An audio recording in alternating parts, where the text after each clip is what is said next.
Hello বন্ধুরা, কেমন আছো তোমরা সকলে?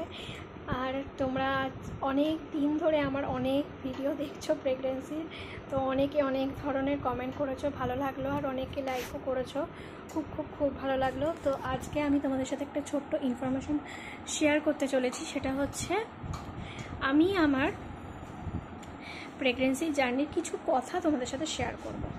মানে এটা হচ্ছে ফার্স্ট প্রেগনেন্সি, ঠিক আছে? তো আমি 6 বছর ধরে ডাক্তার দেখাচ্ছি। 6 বছর ধরে নানা রকম মানে আমি ঘরোয়া ট্রিটমেন্টেও ছিলাম, কিন্তু কিছুতেই কিছু কাজ হয়নি। তো আমি মানে আমার প্রবলেম ছিল, মেন প্রবলেম হচ্ছে আমার থাইরয়েড ছিল এবং সিস্ট ছিল। তো থাইরয়েডটা আমার হাইপোথাইরয়েডিজম না কি বলে, যাই হোক ওইটা ছিল মানে প্রথম দিকে আর কি। মানে 100 পাওয়ারের খেতে হতো, আস্তে আস্তে আমাকে 50 পাওয়ারের খেতে হচ্ছে।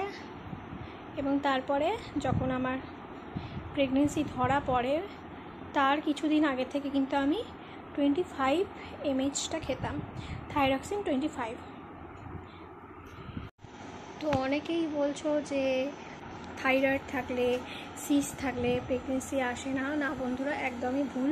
প্রপার ট্রিটমেন্ট হলে, প্রপার ওষুধ পড়লে, প্রপার মেডিসিন মানে পড়লে পারে, প্রপার ডায়েট করলে কখনোই এটা হতে পারে না যে প্রেগনেন্সি আসবে না, ঠিক আছে? হ্যাঁ, একটু সমস্যা হয়, আর একটু অনেক দিন মানে ফার্স্ট থেকে সেভাবে মানে প্রপার ট্রিটমেন্ট মানে প্রপার ওষুধ যদি না পড়ে ফার্স্ট থেকে, মানে কি বলবো, মানে যদি উল্টোপাল্টা ওষুধ পড়ে যেটা আমাদের শরীরে কাজ করছে না, সেরকম যদি ওষুধ পড়ে তাহলে আর কি কিছু করার নেই, আমার মতো ভুগতেই হবে। আমি প্রায় মানে কি বলবো, কতগুলো আমি ডাক্তার দেখিয়েছি, কাউন্ট করে আমি শেষ করতে পারবো না। ইভেন আমি কলকাতার বেস্ট মানে কি বলে মেডেলিস্ট ডাক্তারকেও আমি দেখিয়েছি, ঠিক আছে? লেডিস গাইনো ডাক্তার, প্লাস তোমার আরও ভালো আমি কলকাতার ডাক্তারকেও দেখিয়েছি। মানে আমি রাত 12টা-1টার সময় ফিরতাম বাড়ি, এরকম ডাক্তারকেও আমি দেখিয়েছি, যে উনি এতটা মানে দূরে বসে কলকাতায়। তো যাই হোক, তো সব ডাক্তার মানে আমার ফেল। উল্টে আমার বাড়ির কাছেই, একদম মানে কাছেই বলতে গেলে মানে 30 থেকে 40 মিনিটের রাস্তা, তাও না, অটোতে গেলে হচ্ছে হার্ডলি 20 মিনিট, তো এরকম রাস্তা। তো আমার ফাইনালি ওনার ওষুধে 6 মাসের মধ্যেই কাজ করে। আর উনি বলেইছিলেন যে প্রথম 3 মাস তুমি খাও, দেখো।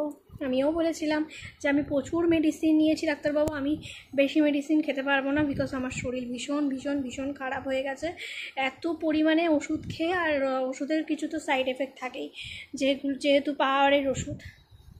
তো যাই হোক, আর ফাইনালি আরও 3 মাসের ওষুধ আমাকে দেওয়া হয়, সিস্টের ওষুধ দেওয়া হয়। থাইরয়েডের ওষুধ একটাই ছিল, যেটা হচ্ছে তোমার 50 পাওয়ারের 25 পাওয়ারের, মানে থাইরয়েডটা কমে গেছিলো বলে মাঝখানে। তো যাই হোক, তারপরে আমার সিস্টের ওষুধই চলে। এরকম প্রপারভাবে কিন্তু খেতে হয়েছে আমাকে, মানে যেটা 6 থেকে 7 দিনের মাথায়, সেটা আমাকে 6 থেকে 7 দিনের মাথাতেই চালু করতে হয়েছে, এরকম করে করে।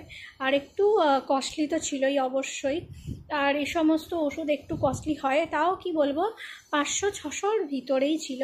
কিন্তু মানে যেটা আমি কলকাতার ডাক্তার দেখিয়ে খেতাম হচ্ছে 7-8 রকমের ওষুধ, সেখান থেকে আমি প্রায় 3-4 রকমের ম্যাক্সিমাম ওষুধ খেয়েছি, ম্যাক্সিমাম 4-5 রকমের, ব্যাস।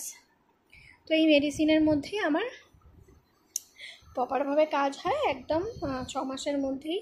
তো যাই হোক, প্রপার ডাক্তার দেখালে, প্রপার ট্রিটমেন্ট হলে, প্রপার মেডিসিন শরীরে পড়লে অবশ্যই তোমাদেরও আর তোমরাও কনসিভ করতে পারবে, তোমরাও মা হতে পারবে। যাই হোক, তো ভীষণ ভীষণ মানে ভালো লেগেছে, অনেকে আমাকে কংগ্রাচুলেশন করেছে।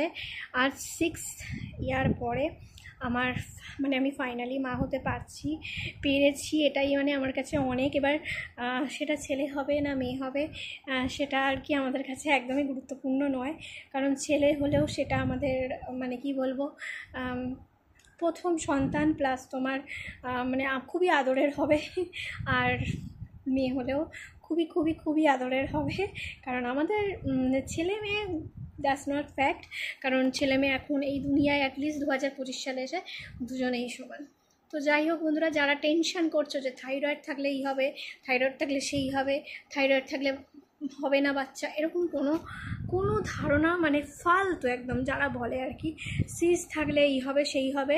হ্যাঁ, হয়তো একটু দেরি হতে পারে, কিন্তু আমি 100% গ্যারেন্টি দিয়ে বলতে পারি, তোমরা যদি ঘরোয়াভাবে থাকো, মানে ঘরোয়া ট্রিটমেন্টে থাকো, ঘরোয়া জিনিসপত্র ভালো মতো খাও, তেল ঝাল মশলাটা একটু কোয়ান্টিটিটা মেপে চলো, প্লাস বাইরের ফাস্ট ফুড যেটা খাওয়া খুবই খুবই খারাপ, হ্যাঁ, তারপরে আইসক্রিম, কোল্ড ড্রিঙ্কস, এই জাতীয় জিনিসগুলো মানে খাবে না কেন, খাবে, কিন্তু একটু কম খাবে, খুবই কম খাবে, যতটা পারবে কম খাওয়ার চেষ্টা করবে।